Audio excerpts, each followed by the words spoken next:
कि राजनीतिक द्वेष विद्वेष छोड़कर कभी इंसानियत, मानवता और समाज के लिए जो जरूरी जिम्मेदारियां हैं सरकार की, कभी उसकी तरफ भी बढ़े। तरीके का उस दिन तूफान आया, आंधी आई और झंडा जाके हाई टेंशन लाइन में लड़ा जाके जो नौजवान झंडा गाड़ने चाह रहे थे, उन नौजवानों की आज हमारे आपके बीच नहीं है। कम से कम सरकार को इन परिवारों को जिम्मेदारी उठानी चाहिए और प्रत्येक मृतक परिवार को कम से कम 1 करोड़ रुपए का सहयोग देना चाहिए, जिससे रविंद्र जी आज गाजीपुर के नरवर गांव में आए हैं, जहां कुछ दिन पहले जो 4 लोगों की मौत हुई थी।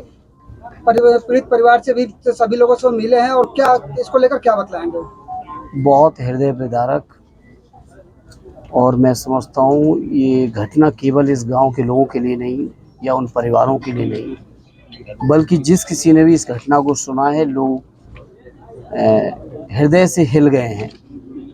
क्योंकि जिस तरह के नौजवानों की डेथ हुई, मैं समझता हूँ वो नौजवान न केवल इस गांव के लिए, इस क्षेत्र के लिए, बल्कि पूरे इलाके के लोगों के बीच पॉपुलर नौजवान थे और अपने परिवारों के सबसे जिम्मेदार नौजवानों में से एक थे। जहाँ हम अगर बात करें, छोटे लाल जी के घर के हमें जाने का मौका मिला कि 4 बच्चे, जो सबसे बड़ी बेटी है वो क्लास 7th में है और बाकी तीनों बच्चे और बहुत छोटे छोटे, नर्सरी, केजी, क्लास 3 उनकी बच्चियां हैं। 3 बच्चियां, एक बेटा है। आप सोचिए उस परिवार की परिस्थितियां क्या होंगी। फिर जब हम जहाँ पहुँचे अमन जी के घर पर, अपने परिवार के, अपनी पीढ़ी का एकमात्र चिराग, जो 2 भाइयों के बीच में, पिता और चाचा के बीच में अकेला नौजवान, पूरे परिवार की उम्मीद और आशा जिस नौजवान पे टिकी हो, आज वो हमारे आपके बीच में नहीं है। आप सोचिए उस परिवार की पोजीशन क्या होगी। फिर हम पहुंचे रविंदर जी के घर पर, जो खुद में भी उत्तर प्रदेश पुलिस की भी सेवा कर रहे हैं, जिनकी मैं समझता हूँ बमुश्किल 9 माह की बच्ची होगी। आप सोचिए उस परिवार पे क्या बीतेगी। और अकेले रविंदर ही नहीं, उनके दूसरे भाई अजय, वो भी इस दुर्घटना के शिकार हुए। तो मैं समझता हूँ ये प्रकृति का प्रकोप ही था इस गांव के ऊपर, इन परिवारों के ऊपर, इस क्षेत्र के ऊपर, कि एक साथ गांव के 4 नौजवान जो न केवल होनहार थे, बल्कि अपने गांव, अपने घर, अपने परिवार की उम्मीद का जो केंद्र थे, जिनके ऊपर जिम्मेदारी थी छोटे छोटे बच्चों को लालन पालन की, परिवार को आगे बढ़ाने की, चलाने की, आज वो हमारे आपके बीच में नहीं है। मैं समझता हूँ बहुत दुर्भाग्यपूर्ण घटना है। जितना उसके बारे में कहा जाए उतना कम होगा। सांसद जी, जैसा कि घटना को हुए लगभग 1 सप्ताह हो चुके हैं और अभी तक प्रदेश सरकार के द्वारा किसी भी तरह का पीड़ित परिवार के लिए राहत की बात नहीं कही गई अब तक, क्या लगता है? देखिए, मैं मांग करूंगा सरकार से कि राजनीतिक द्वेष विद्वेष छोड़कर कभी इंसानियत, मानवता और समाज के लिए जो जरूरी जिम्मेदारियां हैं सरकार की, कभी उसकी तरफ भी बढ़े। कोई मामूली बात नहीं है। पूरे परिवार उजड़ गए, लोगों की उम्मीदों के केंद्र थे वो चले गए और परिवार, मुझे लगता है इसमें भी सौतेला व्यवहार कर रही है। जिस तरीके की अभी हम और आप जहाँ बैठे हैं, बगल की घटना है, जो नॉर्म होने चाहिए हाई टेंशन लाइन के, सड़क से जितनी ऊंचाई पर होनी चाहिए, क्या वो है? आप सब देख रहे हैं, जान रहे हैं। और फिर जिस तरीके का उस दिन तूफान आया, आंधी आई और झंडा जाके हाई टेंशन लाइन में लड़ा जाके जो नौजवान झंडा गाड़ने चाह रहे थे, उन नौजवानों की आज हमारे आपके बीच नहीं है। तो कम से कम सरकार को इन परिवारों को जिम्मेदारी उठानी चाहिए और प्रत्येक मृतक परिवार को कम से कम 1 करोड़ रुपए का सहयोग देना चाहिए, जिससे कम से कम उनके बच्चे, उनके परिवार के जो बाकी लोग हैं, जो इनकी जिम्मेदारी उनके ऊपर थी, कम से कम वो लोग जीवन बेहतर जी सकें। ये जिम्मेदारी सरकार की बनती है। ऐसे में क्या कारण लगता है कि अभी तक जो है इस तरह की कोई राहत की बात नहीं हो रही? अब ये तो सरकार में बैठे लोग बताएंगे। हम तो उनसे अनुरोध ही कर सकते हैं।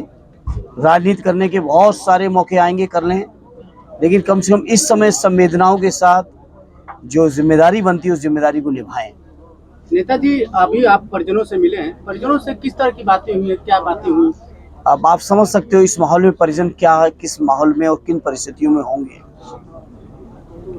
किस तरह के होशो हवास में वो होंगे, किन परिस्थितियों में वो होंगे, ये बात तो मैं समझता हूँ हर संवेदनशील व्यक्ति ही समझ सकता है। इसलिए मैं कह सकता हूँ कि परिजन लोग इस समय बहुत ज़रूरत में हैं, परेशानी में हैं, उन्हें मनोबल की ज़रूरत है, उन्हें लोगों के समर्थन की ज़रूरत है, संबल की ज़रूरत है और सरकार को जिम्मेदारी निभानी चाहिए इन सब चीज़ों की। समाज में तो लोग निभा ही रहे हैं, क्षेत्र के लोग निभा रहे हैं, लेकिन सरकार कोई जिम्मेदारी नहीं निभा रही है।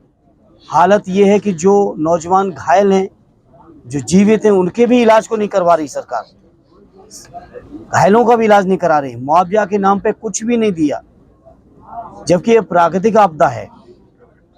प्राकृतिक आपदा है और प्राकृतिक आपदा किस तरह से पूरे देश के अलग अलग इलाकों में आंधी आए, तूफान आए, जहाज भी जाके ज़मीनों से लड़ गए, उस दिन की ये घटना है।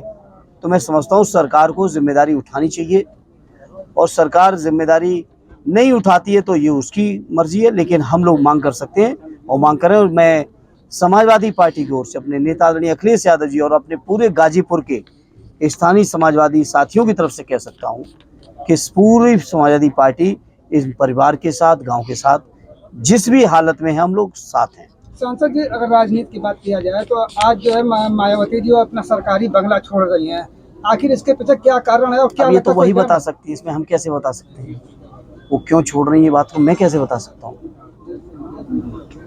इसके अलावा आनंदीबेन पटेल जो राज्यपाल है, वो उनका ये कहना है कि यूपी में जो कानून व्यवस्था है वो 100% सुरक्षित नहीं है। मुझे संतुष्टि है कि कम से कम गवर्नर साहब स्वीकार कर रहे हैं और गवर्नर साहब की इसी रिपोर्ट को जानी चाहिए केंद्र की सरकार तक। और जैसे ही पिछली सरकार में केंद्र सरकार बड़ा सख्त थी कानून व्यवस्था को लेकर उत्तर प्रदेश में, जब आदरणीय अखिलेश यादव जी थे, गवर्नर साहब की रिपोर्ट को बहुत संज्ञान लिया जाता था। मैं समझता हूँ इस सरकार को भी लेनी चाहिए और इस बात को हमें आदरणीय अखिलेश यादव जी तो हर मौके पे कहे हैं कि कानून व्यवस्था ध्वस्त है, किसी तरह की कोई कानून व्यवस्था नहीं। सबसे ज़्यादा कस्टोडियल डेथ अगर कहीं है तो आपके उत्तर प्रदेश के अंदर है, सबसे ज़्यादा